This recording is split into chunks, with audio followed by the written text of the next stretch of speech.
আসসালামু আলাইকুম রহমতুল্লাহি ওবরাকাত। আমরা সবাই চাই জান্নাতে যেতে, কিন্তু আমাদের অনেকেরই অভিযোগ ব্যস্ততার কারণে দীর্ঘ সময় ইবাদত করা সম্ভব হয় না। কিন্তু আপনি কি জানেন, রাসূল সাল্লাল্লাহু আলাইহি ওয়াসাল্লাম আমাদের এমন কিছু ছোট ছোট জিকির ও আমল শিখিয়েছেন যা করতে 1 মিনিটেরও বেশি সময় লাগে না, কিন্তু কিয়ামতের দিন আপনার নেকির পাল্লাকে পাহাড়ের মতো ভারী করে দেবে। আজ আমি কোরআন ও সহিহ হাদিসের আলোতে এমন 3টি আমল শেয়ার করব যা আপনার জীবন বদলে দিতে পারে ইনশাআল্লাহ। প্রথম আমলটি হলো সূরা ইখলাস নিয়ে। সহিহ বুখারীর হাদিস অনুযায়ী এই সূরাটি কোরআনের 1/3 সমান, কিন্তু একটি বিশেষ ফজিলত আছে যা মুসনাদে আহমদে বর্ণিত আছে। রাসূল সাল্লাল্লাহু আলাইহি ওয়াসাল্লাম বলেছেন, যে ব্যক্তি দিনে 10 বার সূরা ইখলাস পাঠ করবে, আল্লাহ তাআলা তার জন্য জান্নাতে একটি প্রাসাদ নির্মাণ করবেন। সহিহুল জামে হাদিস 6472।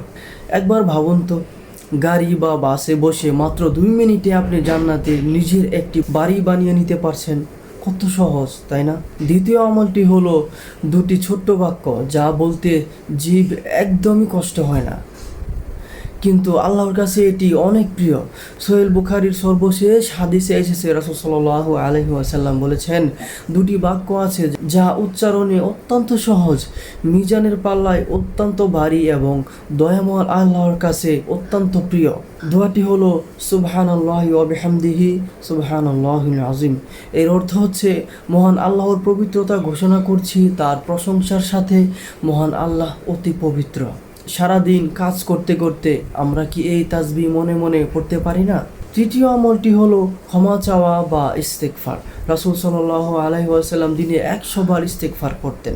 সহিহ মুসলিমের হাদিসে এসেছে, যে ব্যক্তি দিনে 100 বার পড়বে সুবহানাল্লাহি ওয়া বিহামদিহি, তার সমস্ত সগীরা গুনাহ মাফ করে দেওয়া হবে, যদিও তা সমুদ্রের ফেনার সমান বিশাল হয়। 1 মিনিট সময় নিয়ে 100 বার এই জিকিরটি করা কি খুব কঠিন? ইসলাম আসলে অনেক সহজ, আমরা একে কঠিন করে ফেলি। আজকের এই ভিডিও দেখার পর আপনি অন্তত 10 বার সূরা ইখলাস আর 100 বার সুবহানাল্লাহি ওয়া বিহামদিহি পড়ে নিন। ইনশাআল্লাহ আজ থেকে আপনার আমলনামায় পাহাড় সমান নেকি যোগ হতে থাকবে। ভিডিওটি ভালো লাগলে অবশ্যই লাইক, শেয়ার করে অন্যদেরও আমল করার সুযোগ করে দিন, কারণ হাদিস অনুযায়ী ভালো কাজের পথ প্রদর্শক ও সমপরিমাণ সওয়াব পায়। আল্লাহ তাআলা আমাদের আমল করার তৌফিক দান করুক, আমিন। আসসালামু আলাইকুম ওয়া রাহমাতুল্লাহি ওয়া বারাকাতুহু।